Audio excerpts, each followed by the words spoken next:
وقتی 15 سالت بود و من بهت گفتم که دوست دارم، صورتت از شرم قرمز شد و سرتو به زیر انداختی و لبخندی زدی. وقتی که 20 سالت بود و من بهت گفتم دوست دارم، سرتو رو شونه هام گذاشتی و دستمو تو دستات گرفتی، انگار از این که منو از دست بدی وحشت داشتی.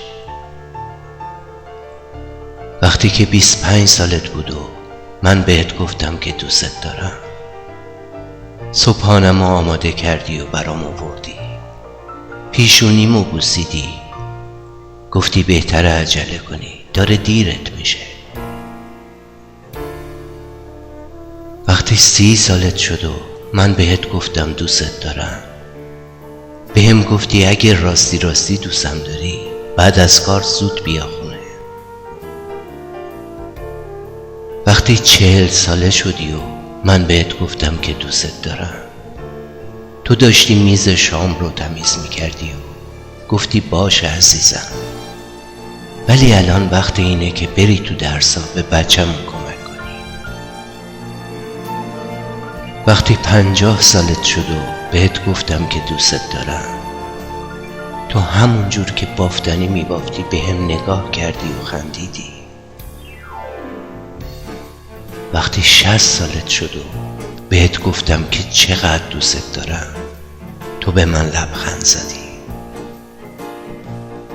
وقتی که 70 ساله شدی و من بهت گفتم که دوست دارم، در حالی که روی صندلی راحتیمون نشسته بودی، من نامه‌های عاشقونت رو که 50 سال پیش برام نوشته بودی میخوندم و دستامون تو دست هم بود. وقتی که 80 سالت شد، این تو بودی که گفتی منو دوست داری. نتونستم چیزی بگم، فقط اشک تو چشام جمع شد.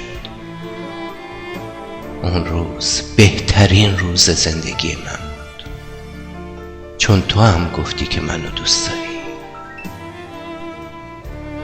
اون روز بهترین روز زندگی من بود.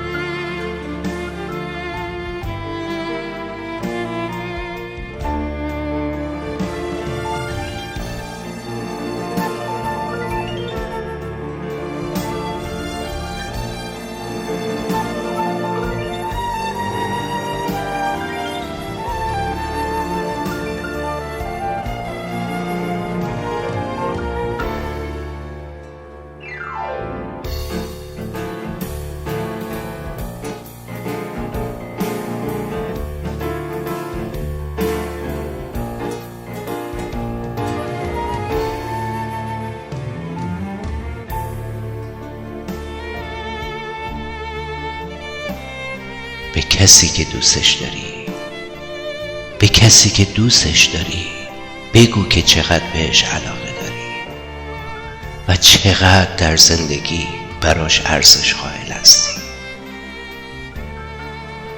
چون زمانی که از دستش بدی مهم نیست که چقدر بلند فریاد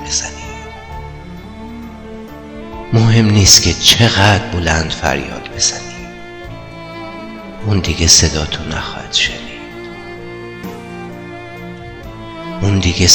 نخواهد شنید.